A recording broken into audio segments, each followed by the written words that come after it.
I've been around for decades. I've attended literally hundreds of educational programs, conventions, conferences. And I go into these programs and who do I see in the audience but the top people in the industry? The smartest guys, the guys who have run the legendary companies. And these are people who could be teaching these classes, and a lot of times they are, but they're always in the audience. And, you ask them, well, what are you doing here?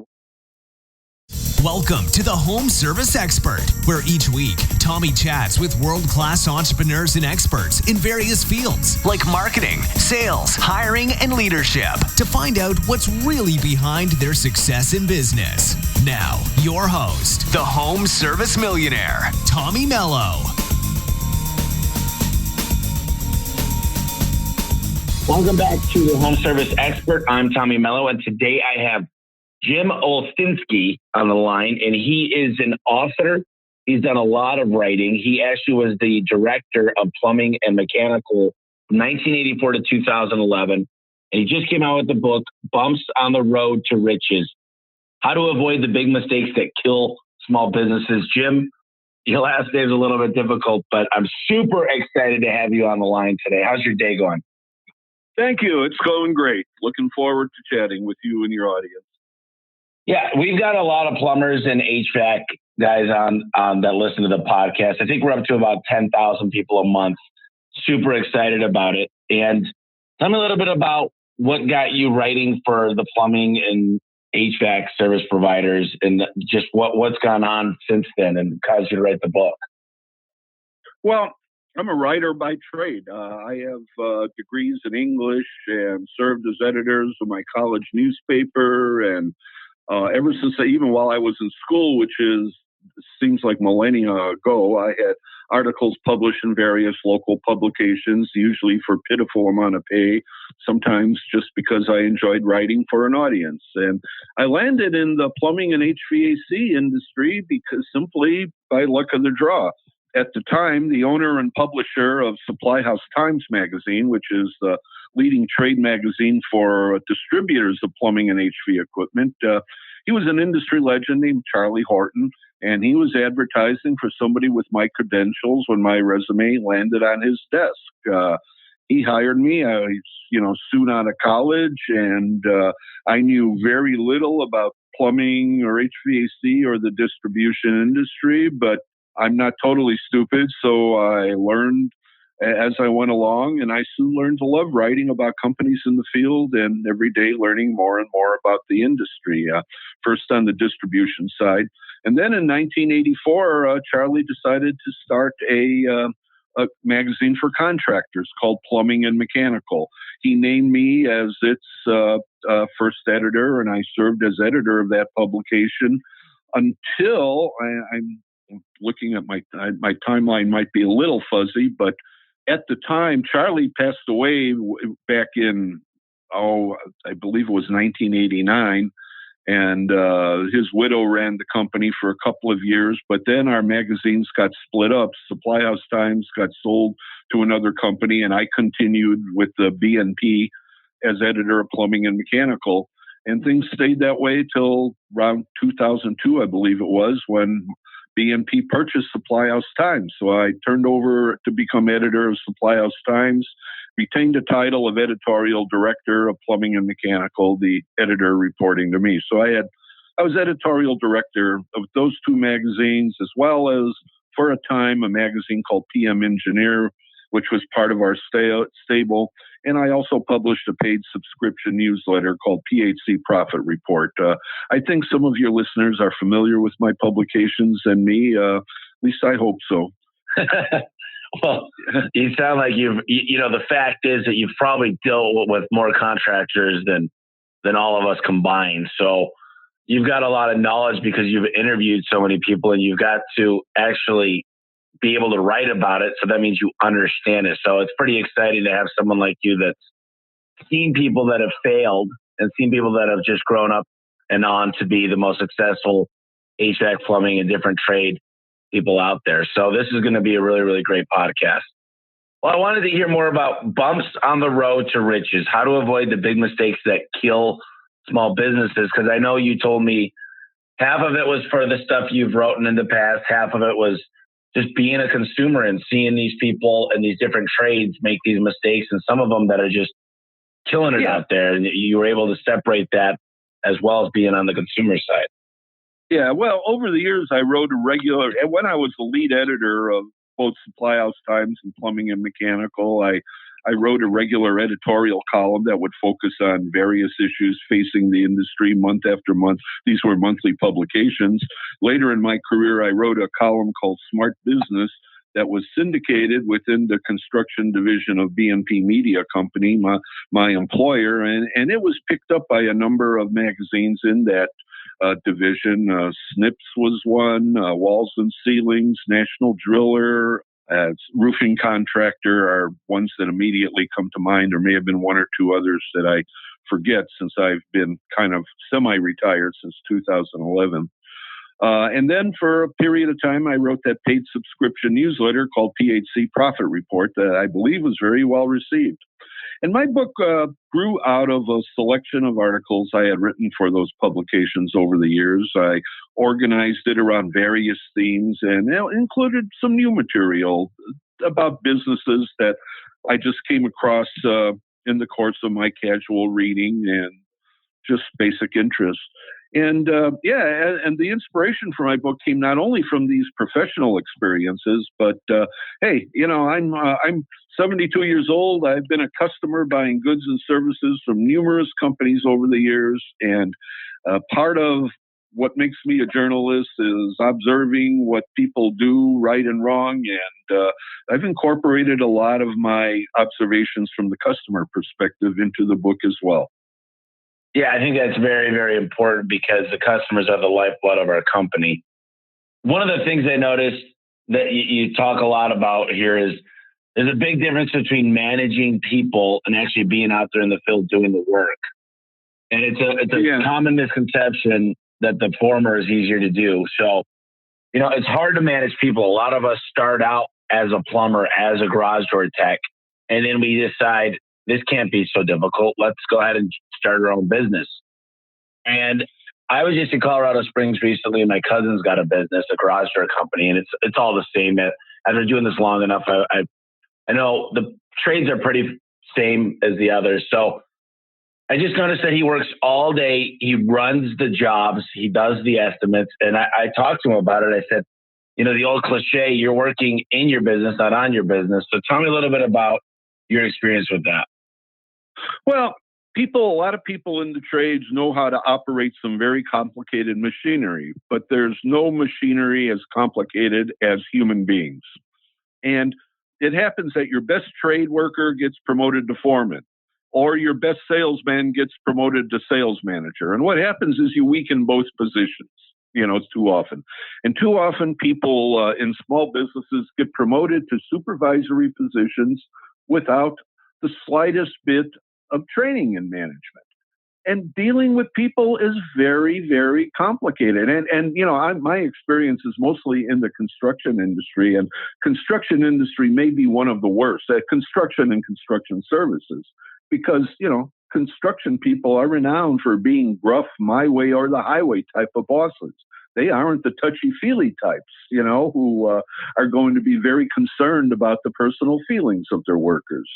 And I don't know, there may have been a time long ago when that worked, the my way or the highway worked. But I think when you're dealing with today's workforce of millennials and Generation Xers and people who are lawyered up, who take offense and get lawyered up at every little thing that someone does that they don't like, it becomes much more complicated.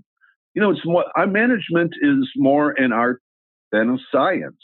And I often think of supervisors. There's a famous quote I can't remember offhand who originated, but it said that managers gain authority from above, leaders gain authority from below. And I think that's a very profound observation. You can become a manager because the owner of a company appoints you as one. But nobody in the ranks is going to really follow what you say or really believe in you unless you treat them like they want to be treated. Yeah, I think businesses have changed a lot now. I got a call yesterday from one of my employees, and she said one of my supervisors is really upset that some of the other call center reps make more money this week than she did. And I said, well, she's on a salary and the other people are on a bonus program and it's unlimited. But I said, a lot of the people in there are making minimum wage because they're not hitting their bonus. Yeah. And I said, if she wants to do that, there's highs and lows to that position, but I'm more than welcome to put her back in that. But, I've been thinking a lot about it. Compensation programs have a lot to do with some of the problems I see with management. And I do think you're absolutely right when it says, hey, this guy's killing it. Let's go ahead and make him a manager. Yeah. Well, some of my top sales reps could never make the money that they make now if they move to management. And they don't really make a great manager. They're not the best leaders in the world. So it's so funny how you mentioned that. Yeah. And you cited the classic example where the salespeople make more than the sales manager. Well, they may deserve it. In some ways, their job's more valuable and sometimes even harder than the manager's performance. Conversely, some people would prefer to be managed. They would prefer to deal with the administrative side of the business rather than be out in the field calling on people. And maybe that's what they're good at. So managing is an art, not a science. There have been many, many books written about management by people far smarter than me. And yet, none of them have perfected it. Yeah. There's a lot of problems I find with building the company from the bottom up. And I find that most people do top down, but it's hard to do bottom up. But if you start with the bottom, most of these companies are more successful. They have a say in where the company goes. They have manuals, they have organizational charts, and they understand where they're at in their lane, and they know how they can excel. Right. But I think, again, you got to be a people person to be a manager of somebody. You could be the best technician in the world. You could be the best wrench turner. But if you can't relate to people, you're going to fail in any kind of a supervisory position. Yeah, what we do is we actually do several different personality profiles before we'll put somebody in a management position. We'll ask them how their coworkers think about them, how approachable they are. Even in my field supervisor position, it's more about who can really rally the troops and be a coach to these people. Because what I find is a lot of these guys that are out there in the field, there's some women joining the field, but it's mostly guys. They just want to talk to you. And they almost like we're their parents. So they want to hear from how mom and dad are. They want to know that I do good. And it's funny how this whole business turns into like a family. They want to hear a lot from the owner too. They want me to say, hey, you're valued, you're important. But my old cliche is if I spend 5 minutes with every employee, that's about 1,200 minutes or something like that. So I don't have that much time in a week. Yeah, one of the things I point out in my book, I mention it several times in the book because I see it. I think it's so important, and I've seen it violated so many times. Is a lesson, and I'm not the one who originated. There are very few new ideas. What I do is pick up ideas from people and translate them and transmit them to other people. But you always praise someone in public. If somebody does something right, give them the praise where everybody can hear. But if you have to criticize somebody, do it in private. Pull them in your office. Pull them in out of earshot of somebody. Don't go yelling at them in front of coworkers. That just destroys any motivation, any rapport, any good feelings an employee is going to have about you. Yeah, that's a great tip. What's the biggest mistake that most supervisors do when they're evaluating the performance of their employees? Yeah, again, performance evaluation is more an art than a science. I think one mistake is to rely too much on metrics to evaluate performance. Every business has different metrics. How much did you sell? How many calls did you make? This and that. But sometimes metrics don't measure things that are totally relevant. One classic example, I once heard of a company where inside salespeople were evaluated on the number of calls they made. Well, they made a whole bunch of calls, but they didn't sell very much because they were too anxious to end each call and get on to the next one. On the other hand, evaluating people entirely subjectively doesn't work very well either, because there you're at the mercy of the personal prejudices of a given supervisor. So I think you need to find a balance between relevant metrics and other hidden factors like how well does an employee get along with customers and coworkers, just to take one example. Sometimes that's worth more in the long run than a few dollars of extra sales by a prima donna who turns people off. Yeah, that's the problem is that the top salespeople usually do become prima donnas, and it makes sense. I understand why, but they usually end up not being team players, and that's when it really gets in the way. What happens is a lot of times I've fired top performers, and everybody else congratulates me and says, we're going to try so much harder for you now because they were getting the best jobs. You had no idea how much they talk behind your back in the background about this and that. And sometimes the one thing I found is I need people that I can approach. I need them to be positive. If they have a will, I can find a way. But if they're always pessimistic and nasty, that's when it gets difficult, even if they're top performers. Yeah. And, every company, you have to worry about the morale of everybody else on the staff. If everybody else sees somebody getting away with stuff, they're going to try to get away with it. Or if conversely, if they think if you're too quick to fire someone who's very popular among the staff, but maybe the performance is lagging a little bit, that can be a bummer too with the people who remain. So again, there's no magic formula. It's a mixture of, hard numbers, the metrics of a given business, evaluating that versus the interrelationships that go on between the people who work for you and their coworkers and your customers and your suppliers and everybody else. There's so much to making a really, really successful home service company. And anybody that's done it out there, you got to really clap your hands and say you've done it, because there's so many intricacies that go into a big home service company.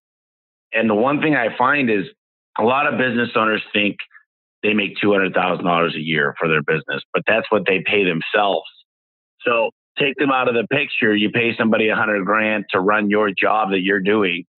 Your company only made $100,000, and $100,000 is maybe worth a 3 times multiple. Your company's only worth $250,000. And I just find it like people think their company's worth a couple million when it's only worth $250,000. And it's crazy. They're like, well, you don't understand all the blood, sweat, and tears that went into this. Yeah. And I look at them and I say, I could only look at the last 3 years worth of numbers. And if you think it's worth $1 million, then it's going to take me 12 years to get that money back based on what I'm seeing here. And that doesn't make sense to anybody. So I think that anybody that's looking to sell in the next 5 years really needs to do some investigative work on how to value a company. But I want to go back to the hardest part. The number one complaint I hear is, Tommy, this economy is great, I don't hear a complaint about that, but unemployment rate right now is so low. Everybody's kind of leaving me, going on to the next best thing. Everybody's offering more money. People are just, they're ready to switch companies now because they don't want to be held down, and everybody's paying more and more. And I know it's not only about, I always tell people, it's not paying somebody a salary is only one component of it. What kind of benefits they get? What kind of people are they around? How do you treat them? Are there gamification? Do they have an opportunity to succeed? Are you letting them drive a brand new truck, or are they driving a really old one? Are you covering their gas? Do you have ice machines at your office for the summer? Stuff like that. What's the most important piece of advice you can give home service business owners in hiring the right people? Don't get hung up on experience. Find someone with the right attitude and aptitude and train that person to perform. If someone has a high mechanical aptitude, and that can be, there are tests that enable you to figure that out. You can teach someone with a high mechanical aptitude the technical side of the trade, but you can't teach personality.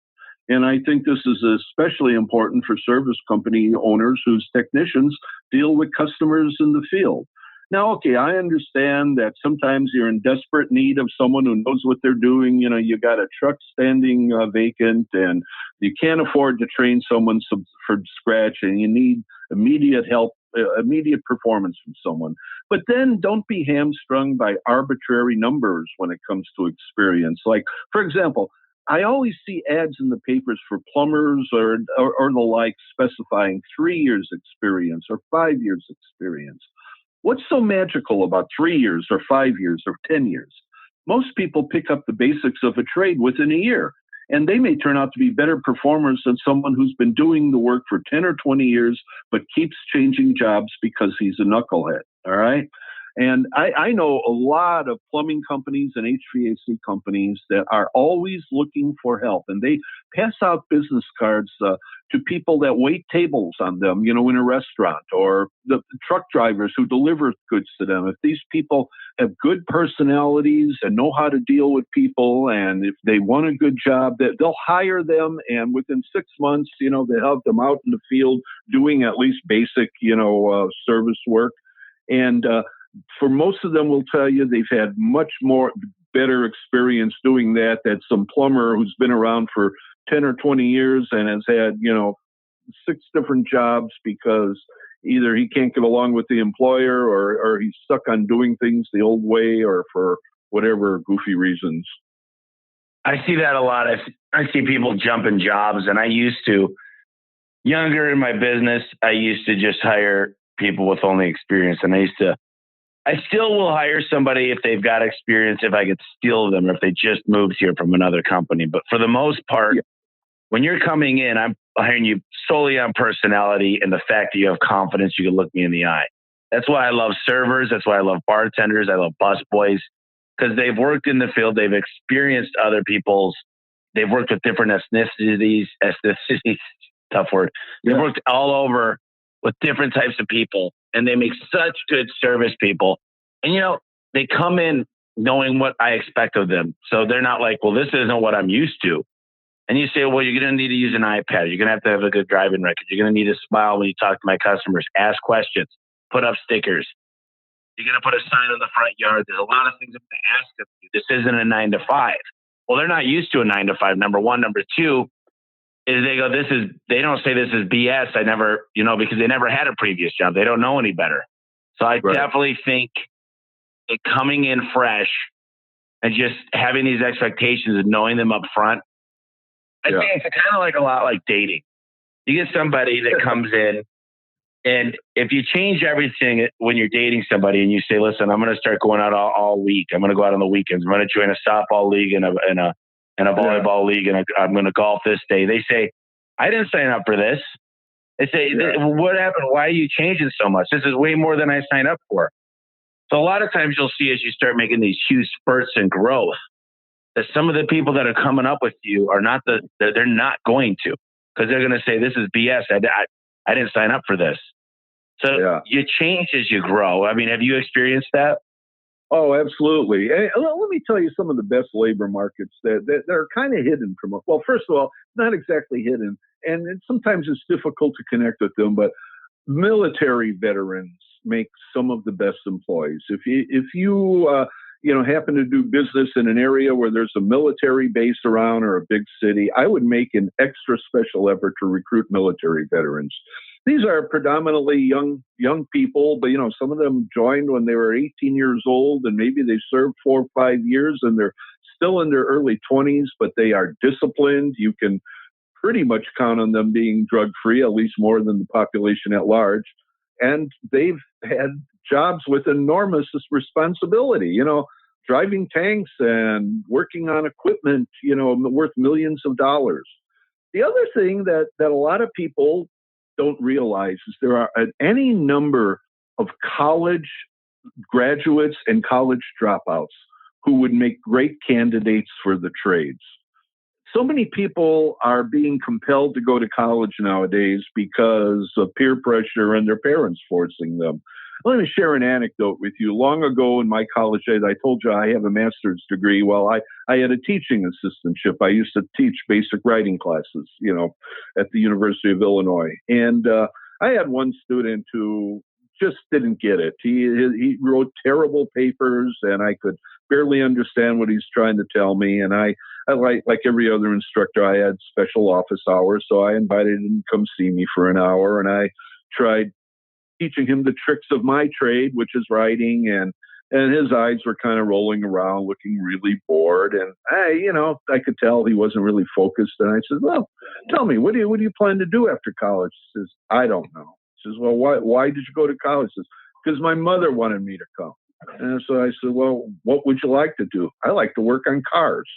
Well, there you go. He probably would have made a great auto mechanic, but he was not happy in college. And there are many, many people like that out there. And if you could somehow tap into them, I don't know exactly how you do it. Maybe, put job opening notices or invite people to come interview on college bulletin boards or advertise in college newspapers. They usually cost very little to advertise in. But there's a big group of people out there who should be working in the trades, and they're sitting there bored in history and English classes in colleges across the land. So let me ask you this question. If you had an army base nearby, I like this idea because there's all kinds of great things that come out of this, but I've had positive and negative experiences because maybe I didn't do my due diligence, but when it comes to hiring somebody in the military, should you go maybe talk to like the commanding officer and say, listen, this is what I'm looking for. I'm looking for somebody that can handle a lot of responsibility. I'm looking for somebody that's great face to face, that are confident. They don't have PS, whatever that is, when they come back and they're always pissed off, because I've hired a couple of them. But Do you think there's like some type of way to really filter those and get right to the top? Because I never thought about that. Yeah, I'm not sure how successful it would be going to commanders because they're worried about the troops that are on duty. I think they're not focused on what somebody's going to do after they leave the service. There are various websites available, and I can't think of any offhand, but Troops to the Trades is one, I believe. And there are various websites that if you do a little job searching about, hiring military veterans, I think you'd come up with a number of sources, and that might be one way to go about it. But it's hard to find good people, but there are some good people out there. And here's another. I'll tell you one of the best tips that I've heard from the people, my contacts in the plumbing and HVAC field. Volunteer to teach and maybe even get paid a little bit at vocational technical schools. If you're the owner of a service business, devote your activity, teach 1 or 2 nights, teach your trade, in a VOTEC school. What this does for you is, first of all, it enables you to identify who are the best students in the class. And they get to know you, and you can invite them. You get the first pickings of this crowd. And a lot of guys have had a lot of success with that. I love that idea. It's a little bit more tough in the garage industry. I really think the biggest mistake I see about hiring is people hire when they absolutely come down to needing somebody. They go, I got to go find somebody. Where the most successful people I see is they've got a huge net out there. They email every customer hiring them. The back of their truck says hiring great, amazing people that they're posting on social media. When they don't need people, they're doing open houses. And the best thing they do is they go above and beyond. So the other day I was interviewing somebody on the podcast and he said, why would somebody work for you, Tommy? He goes, give me a few reasons. And I was thinking, I'm like, well, I've hired Dave Ramsey to come and teach and his whole class and his software. So I want to make sure my people live debt free. I said, we've got 3 new homeowners in the last 3 months because I had a guy come people pre-approved. And I just started going through all these things. And luckily there was a lot of things there. But most people tell me, well, I supply a truck and I pay for gas. And I'm like, what else? Because in this day and age, you got to be able to give employees a lot. And it doesn't need to be, everybody always says, well, how much money? But I've seen companies hire people at minimum wage and have people lining up because of all the camaraderie, the culture, the things that they're learning, the classes they get, the leadership. And I think most small businesses leave that out. You're absolutely right. And, a lot of guys say about hiring people before you have a need for them. The best companies in the field are always recruiting. And, they have to, because first of all, it's not easy to find these people. All right. talking about all these ideas, but even then, you're even among the servers and everybody else, there's not 1 in 100 that you're going to really find is what can make the grade. But once you do find somebody like that, you could create a job for it. If you have a service business, train someone, and once they're trained to the point where they can operate their own truck, expand your business. Grow your territory. Buy a new truck for this person and grow your territory. The other thing is that, there's always going to be attrition. I don't care, how well you treat your people, how well you manage your business. You're going to lose some. Some of them are going to move away. Some of them are going to change careers, maybe. Some of them are going to think that they're better off working for somebody else. So you're going to lose a certain amount. I don't know what the exact number is, but I would guesstimate at least around 10% of the people every year you're going to lose just for natural causes, and you need to replace them. So yeah, I'm a big believer in the always recruiting syndrome. I say instead of ABC, I say ABR. Instead of always be closing, I say always be recruiting. That's right. Yeah. The big change that I see going on right now is people will leave if they don't feel appreciated. And that's probably the biggest thing. There's what's called the 5 love languages of business. And it's understanding what your people need inside the work. They spend over half their time here at the office or within the company. And like I always say too, go shopping for a really nice bed. You're going to spend a lot of time on that bed, probably a third of your life. So don't cheap out on that stuff. So, when it comes down to it, I love meeting somebody face to face. I love hearing about their last experience, what they didn't like about their last job. I love walking them to their car and make sure it's organized inside of there and it's not a pigsty. If they treat their car like a pigsty, they're going to treat their desk and everything else like a pigsty. So I think it's really, really important to do the right hiring and don't do it when you're desperate and have people, because here's the thing. There's a great book out there. It's called Top Grading. And A players love A players, but they don't love B and C players, and they won't last very long if you're going to force them to be around B and C players. So pay your A players more and make sure that B and C players, too many times people build a culture that they could let B and C and D players make a lot of money, and that's why they stick around. Well, you'll start losing A players really, really fast. There's an old adage that says the customer's always right. And for me, I always agree with the customer, even though I know they're wrong, because it's not worth getting a BBB complaint. I've fought things before, and I've literally left 1-star Yelps and said the customer's wrong, but I don't win when that happens. So what has your experience been? No, nobody can ever win an argument with a customer. What's likely to happen is the customer gets peeved, leaves you, and then tells everybody else, what a rotten company you are. I once read, and again, I cover this in my book, but there was a study done on customer service one time, and they found out that on average, when a customer is well served and well satisfied, that customer tells an average of 5 other people about your company. And that is great. So you treat customers well, you're likely to get 5 referrals out of it. But here's the downside. They also found out that if a customer has a bad experience with your company, he's going to tell an average of 15 other people about it, right? So you need to get 3 times as many people raving about your company than you do, who are going to criticize your company. And that's why customer service is so important. And, the best companies in the field do things for their customers above and beyond a call of duty. I've heard it referred to as the wow factor, okay? Because let's face it, okay, a plumber or an HVAC technician comes to your house, he's okay, he treats you well, he does the job, fixes the problem, charges you what you probably think is too much because everybody thinks everybody charges too much, but, people are basically satisfied. Yeah, so people are basically satisfied with your performance, but in their mind is what they expect for the money they paid. So what are the wow factors? Things like, well, now a lot of guys, this is hardly a new thing, but it's just come about where people leave the job cleaner than ever before. I've had people who, they make little notes about the names of people's pets, or they bring dog treats to the house, if asking permission, first of all.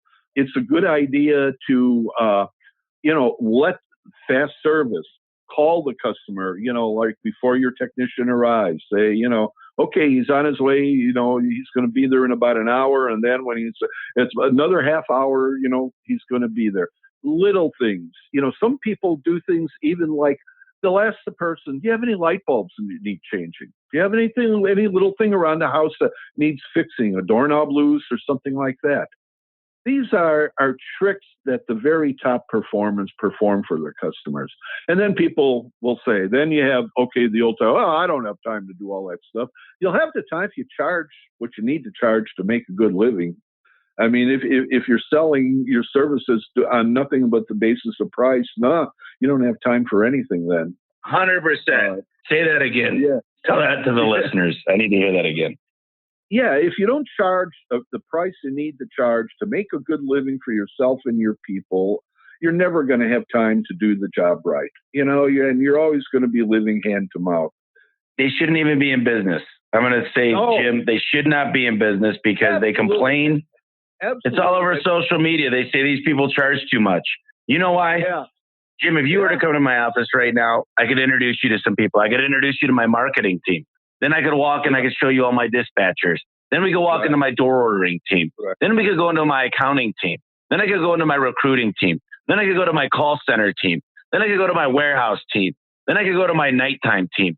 And there's a lot more people. I've got general managers. I've got service managers. I've got the installation managers. This is a real company. When people criticize you about the prices you charge is because they don't have a real company.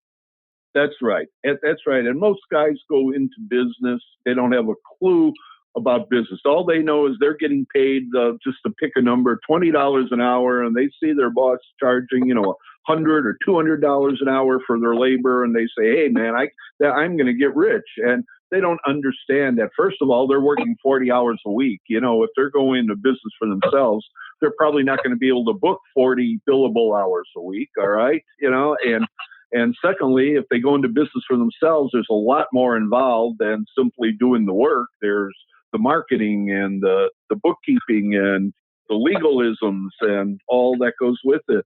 And one of the great things that has happened since I came into the field, and when I first started covering the contracting end of the field, and I go back to like the 1980s, almost everybody was billing on a time and material basis.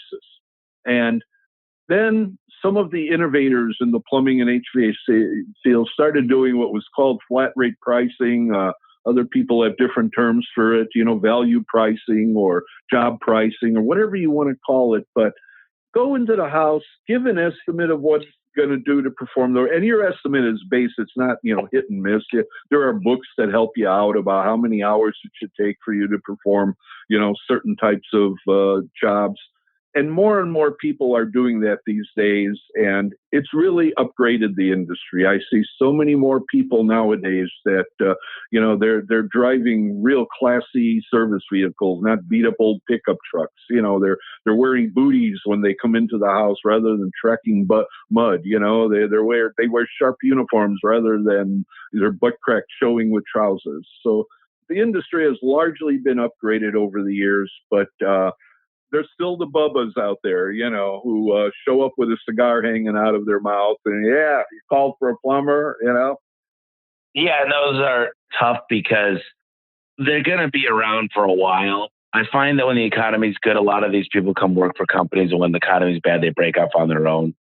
Have you ever heard of a guy named Frank Blau Jr.? Frank Blau is one of my oldest and dearest friends. I recruited him back in the 80s to write a regular column for Plumbing and Mechanical magazine. I love Frank Blau. Well, he teaches a simple lesson. Me and Alan Rohr are pretty close, and it's pretty simple. Add up your billable hours and your materials, buy nice computers, keep the air conditioning cold in the summer, have nice desks, have outings with your employees, add everything up, be able to pay when the economy turns. And then throw 20% on top of that. And that's how you charge. Not because everybody else is charging this.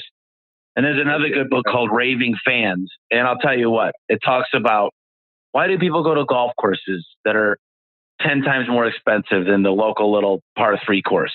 Why do people go to the most expensive organic, Safeway out there or whatever it is, with grocery stores, because the way they get treated.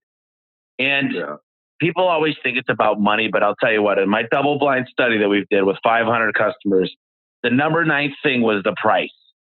That's right. Number 9. Exactly. They cared about the components. They cared about the safety in their families. They cared about the timeliness. Yeah. They cared about what the warranty looked like. They cared about the mess that they left. Price, 90% of people make price number 1, and it bothers me. Yeah. And I want to share with you a Frank Blou's story. I told you, Frank's a good buddy of mine, and he and I, been collaborating for a number of years, and going way back, I think it was the late 80s, early 90s. Frank Blau used to put on his seminars, his business of contracting seminars. Business of Contracting was the title of his column that he wrote for our magazine. And he was putting it on for a trade group one time. I remember it was in San Francisco. It was a convention of one of the industry's trade groups. And Frank Blau used to start off his seminar by showing people his W-2 form. And he showed people how he earned over $100,000 a year. Now, back then, that was a lot of money, right? And he starts off his seminar, and this is what you have to do to be successful, and all the things you were just talking about and everything. Well, we went out for a break, at one time, and I'm walking out of the room, and I overhear these 2 plumbing contractors, but they should be plumbers, talking to each other. And one says to the other, "Ain't a plumber in the world worth $100,000 a year." And I was just stunned by that attitude. I mean, here is somebody, it's a matter of self-esteem. What is it about their self-esteem that prevents them from emulating this guy who's showing them how to be successful and how they can enjoy a good life like so many of their customers do, Their customer, they don't care. Their customer will go out and spend $5,000 for a carpet or, $5,000 for a new sofa. But God forbid you should ask them to pay $1,000 to get a water heater replaced. I mean, they go bonkers at that. Well, I always give the adage is, you know how much it really costs to make a pizza? I mean, you get in the flour, the water, you build the dough, and you throw some pepperoni and cheese on there. It's about 60 cents. Yeah. Well, you're happy to spend $22 at Domino's. But God forbid, like you said, we pay $200 for something and we charge $1,000 for it. Well, you didn't think about all the indirect costs. And that's the biggest mistake I see. All my employees, it's very, very common for me to go in and start taking a whiteboard out and say, guys, how much is Service Titan? How much is this person making? How much is this? So let's add the parts up, which is great. Now, I love that Amazon came out with Amazon Home Services because you see the springs pop up on there, then it says $180 to install them now. So it's just kind of interesting. Like people, a lot of things I do is I'll take pictures at Ace Hardware of parts because Ace Hardware is still priced pretty reasonable as far as they're not the cheap as Amazon because it's not coming from China. And, I take a piece of angle iron that costs $20. And if I want to charge $40 of the customer, I just show them, go buy 2 pieces of this at Ace Hardware. And I'll go ahead and do it for you. Because you're going to spend $40. I'm charging you $45 right here, right now. Right. Yeah. And then they're going to spend their time going to Ace Hardware. They're going to burn some gas and, they might get the wrong size and they're going to have to take it back. And all of that. Yeah. And you know what? Here's the deal. I asked for this, Jim.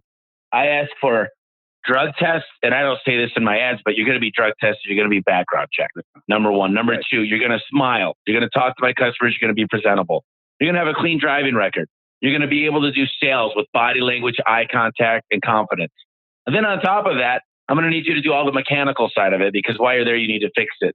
So I'll tell you this. I've got a master's degree in business. And I'll tell you, most of the people that work for me are better than any of the people. I don't want to discount the people because I met a lot of amazing people in my master's program. But I'll tell you what, these people that work for me, they're honest, they're hardworking. They work, there's not a 9 to 5 and they can get their way through obstacles. And to say maybe in the day of 70s and 80s, home service was, hey, anybody with a, no brains could go do that. But now it's completely different. It's getting there on time. Now customers care more about their time. We're more about our time than we've ever been. And time is so much more important. And I always tell the customers, look, we made a mistake. I respect your time so much. Here's what we're going to do for you. And obviously, there's a certain way to deal with an upset customer, and there's tons of them. And you made this deal, they're going to tell 15 other people. My experience has been, and I remember the stat I had was 22 other people, but now they go on Yelp, they go on the BBB, they go on Merchant Circle next door, they go on, I could give you Angie's List, Home Advisor, they go on Google, they leave bad reviews on Facebook. And now it's exponentially bad. So I have a whole team dedicated to getting in front of this stuff. And one of my reputation managers came to me last week and he said, Tommy, I can't give any more of your money away. He goes, I'm so sick. These customers are insane. And I said, Bruce, this is not your call. This is my call. Give them all their money back. Give it all back. And he goes, well, Tommy, we don't have any control. I said, Bruce, I put this amount into our revenue that'll be returned. And I know it annoys you and it's not right, but guess what? We're the top rated company out there for a reason. When I get 5 Yelp calls, 10 Facebook calls a day, and 5 off of Google and everywhere else, do you know how much more money do we make by giving that couple $100 back? And I give tens of thousands of dollars back a week. Yeah, reputation management. There's a business you never heard of. So, 20 years ago, you're right. Yeah. And Thomas, the customer service, I think, is the easiest business skill to master. You don't really need to hire expensive consultants or acquire any special skills. You just abide by the golden rule. Treat other people like you want to be treated when you're a customer. I'm oversimplifying because there are things a small business can do to improve customer service, like training how you want employees to react with customers, establishing scripts for dealing with callers and so on. But customer service is basically a matter of attitude. Be nice to people. Listen to their complaints without arguing. Do your best to fix any problems, and hire people who exhibit these traits if they are to be in contact with customers. Pretty simple. I don't think you need any special training to deliver good customer service. You would think it would be common sense, and that's what bothers me. Whenever I go out of town, I was in Dominican Republic, and I started videoing all their McDonald's, the Burger King, the Taco Bell at the airport, because I was so impressed. I'm like, what they've done is they created a process. And by the way, I was there. It's called Punta Cana. The reason I was there is because my sister won a huge award for selling insurance. So she said, she goes everywhere with her husband. They travel so much. He's an executive at GE. And she just said, he's already taken this 2 months off. We got it all planned out for the year. Can you go with me? It's been a long time since just me and you hung out because she's got kids. I said, yeah. So I got to talk with all these all-star performers in insurance. And I said, what's the key to success? And they said, you know what the key is, Tommy? We follow the program. They've created an amazing platform to get trained on, to do exactly what they say. I mean, the training, the manuals, the due diligence that they put into this has just been so profoundly successful. If you don't follow the program, it doesn't get done. So my point is, I've created a same program at A1, and I love talking to successful people when they kind of break through that invisible door. And I say, what happened? I'm like, you are absolutely just night and day. You're amazing. What's the secret? They say, it took a long time, but you keep beating the same drum, and I finally figured out. Ask the questions. This is a beautiful home. How long have you lived here? Tell me exactly what's going on with your garage door. When was the last time you had it looked at? They say, start with the beginning. What they call us out for, a keypad? You don't tell them everything else that's bad on the door because we haven't even evaluated it and did our checklist yet. And I love hearing from other companies and other things that if we just follow the program. Now, the program is always not perfect. It's ever changing. But if you follow the program, you're going to be successful. And if you're a good company, you build a program. Am I right? Absolutely. And I'm sure you know Al Levy, right? Or know of him? Oh, yeah. Al Levy's a consultant for me. Yeah. I wrote an article about his company way back when he was in the oil heating business, back in New York. And one of the things, and I use it in the book, again, it's in the book. I got his permission. he wrote job descriptions from step one all the way to the end. Step one, ring the doorbell. I mean, and he goes into every job procedure, and there are about 22, 23 steps for, just something simple like, a standard clean-in check, on an oil burner. And I mean, yeah, once you do that, and then you have something to sell if you do try to sell your company. You mentioned earlier how people overvalue their company. They think, well, I've been in business 20 years and I know a lot of people, but what really is that worth if they're not going to be working? How many of those people buy from them because he's good old Joe and has been servicing them for the last 20 years? Yeah, you got to have a system. Well, and that's the problem is I've bought companies and those guys, they're not worth anything because the minute they go away, those are the relationships they built in their community for a long time. Now, they want to stay on for a couple of years, great. But here's the thing. If I leave the company, my goal, there's a good book by Jim Collins. It's called Built to Last. That means you're setting your company up. He talks a lot about Jack Welch from GE and how he was able to leave his company and it continued to grow. And then he gives another 10 scenarios of CEOs leave the company or presidents and they fall apart. Well, here's the thing. I want to build my business. So if I leave, here's something that really cool that happened. So we moved into a big company, a 35,000 square feet building. And I was out of town for the last 2 weeks. My number 2, the general manager, was out for the last 4 weeks. My number 3 just had a baby. He was out for the last 2 weeks. So during all this stuff, the top 3 people in the company weren't even here. And we didn't drop a beat. I mean, there's a couple of things that happened, like furniture decisions that I would have not made, but stupid little things, which goes into delegation, right? Delegate. So many people dump and not delegate. And that happened on this because I was like, just make a good decision instead of really going through the motions. But it's kind of fun to know that your top 3 people, think about this, the people listening. If your top 3 people left, well, how would your company look after 3-4 weeks? And I love that question is what does it look like? And if you got a good business, and it depends on the size, if it's 10, 20 people, I would suspect it would be in a bad position. But once you get over 100, I think that's really doable. Jim, by the way, I love this stuff. I got to tell you, this is what gets me just so excited. I came in today on a Saturday. I sense your enthusiasm. That's great.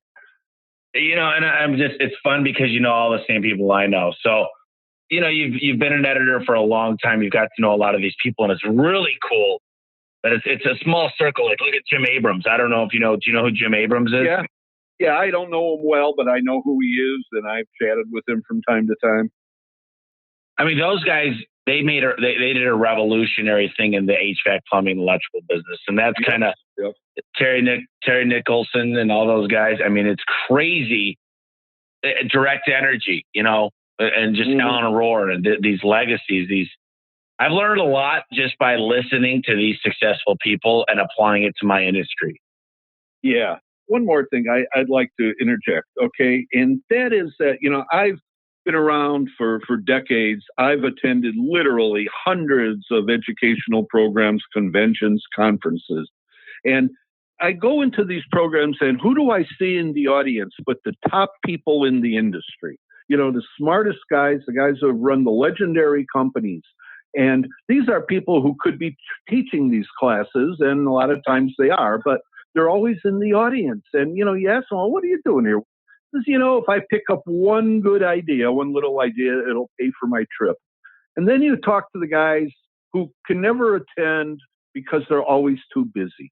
Because, I don't have time and I don't have money to go to, to attend some conference or convention, where I might sit in classes, seminars, and learn from people and make networking contacts, that I can talk to. And I hear this over and over again. I don't have the time. I don't have the money, to go to travel. And well, if they invested a little time and money to travel, they'd be able to do it over and over again, It's amazing. You're right. And I go to are you familiar with Service Titan?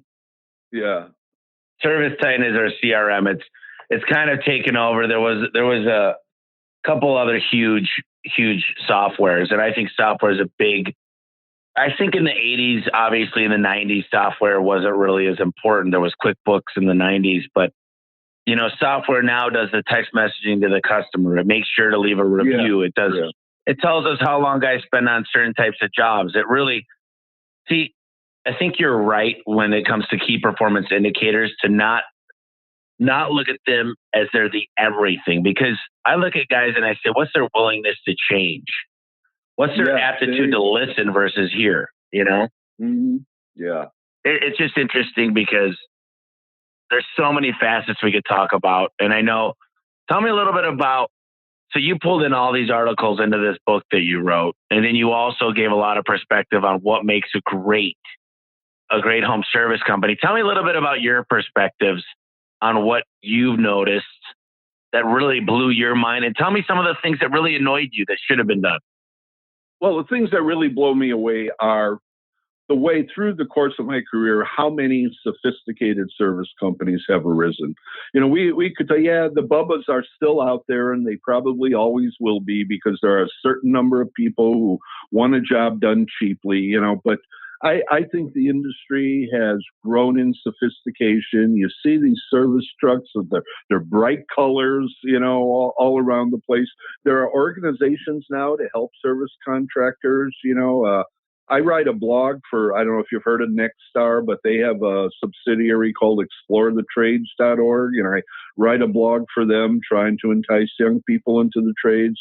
There's the Service Roundtable. And there are so many groups right now that are relatively inexpensive. Are you familiar with the Service Roundtable? Yeah, very familiar. I'm actually going to attend it this year.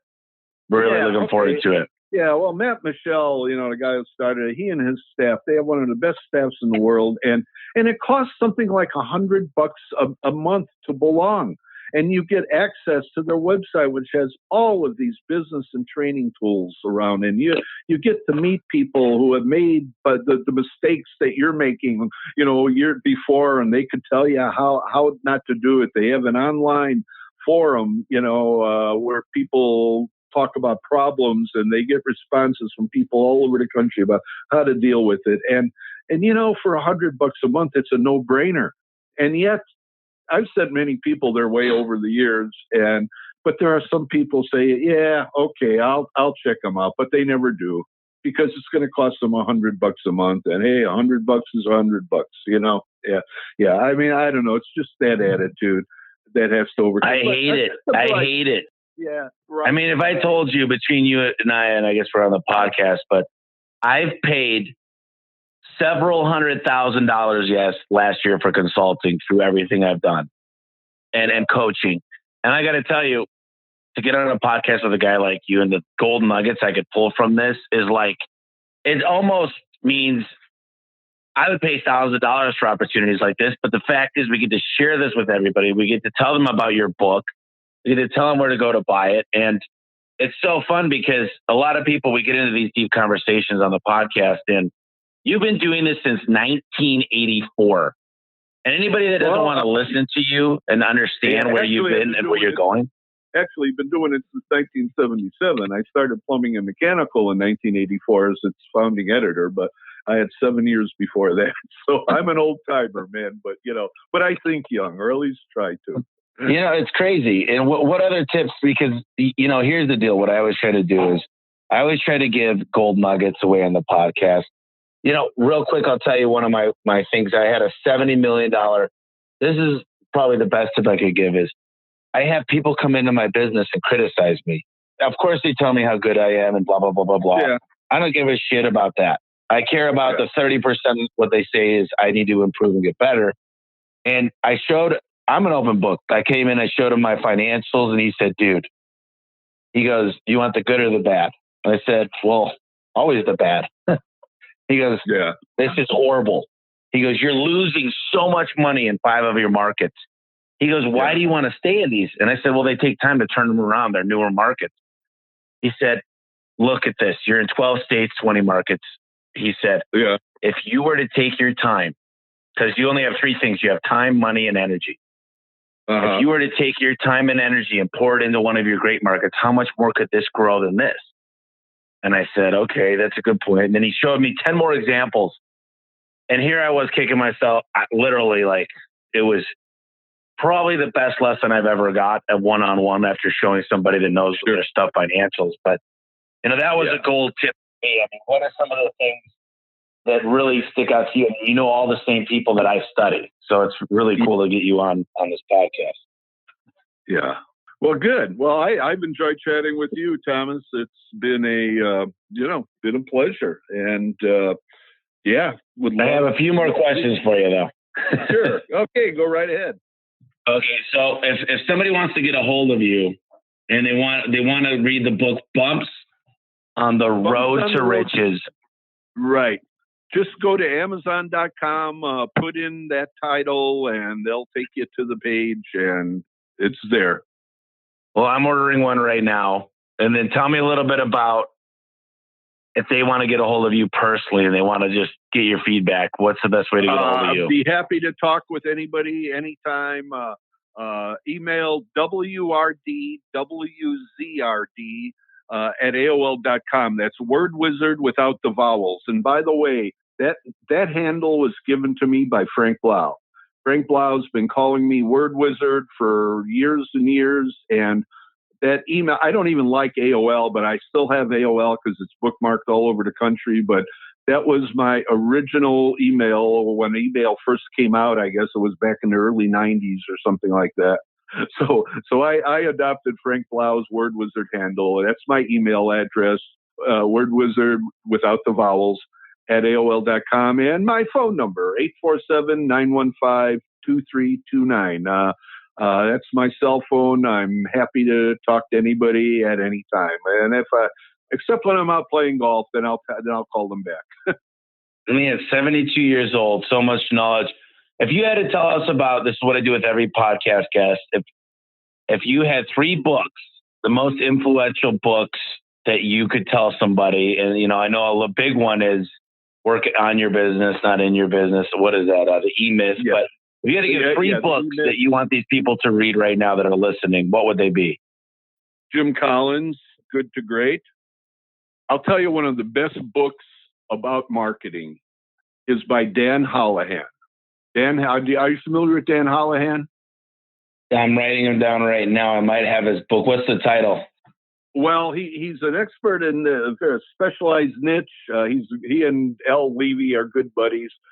He's written many books. Almost all of them are worth reading. Some of them are technical to the hydronic heating field, and if you're not in that field, it might not prove relevant. But one of my favorite Dan Holohan books is called Just Add H2O. And H, then with the number subset 2, and then OH with an exclamation point. And it's about marketing. He's just a magnificent writer, and he's written many other books. But if you Google or if you go to Amazon.com and put in Dan Holohan, Holohan, I think you'll find he started to write fiction too. And if you're into fiction, he writes some good stories there too. But in terms of business books, that is one that I would recommend. And he writes with a lot of humor. And you know what? For plain novices, I think Frank Blau's The Business of Contracting is. Now, I don't know. I'd have to look it up. I don't know if he sells that on Amazon or not. I'm not sure about that. I think of it. I know he. Isn't it called The Game of Business or something like that? Well, that's the one that was written by Ellen Rohr. And I don't you're right. Because I haven't read it, to tell you the truth. But he has written the Business of Contracting. And okay, did I give you 3? Yeah, well, there's a Frank Blau book here somewhere, and then there's a Dan Holohan, and then we're gonna definitely we got the Just Add H2O. So right, yeah. Perfect. And the final thing I do is, if you want to leave the crowd with one good thing, just one last thought, I'm going to give you the floor to talk to the audience. Okay, one last thought is invest in training and education. I'm not the one to originate this saying, but it's been said many times. I've heard the argument many times from people, well, training costs time and money, and then the people up and leave and they go to work for a competitor for a few dollars more, who pays a few dollars more. Why do I want to do that? And of course, the classic answer is, well, what if you don't train them and they stay with you? And that I think is my final thought. Well, I got to tell you, this has been a pleasure, Jim, and I can't wait to talk more to you, because it's just fun when we're just got these inner circles out there. And where are you located now, by the way? Chicago area, Mount Prospect, the suburb of Chicago. Awesome. Well, it was a pleasure. I appreciate you coming on. I'll definitely check out your book. We'll get you back on and we'll talk all about the book. How does that sound? Oh, wonderful, Thomas. Thanks very much.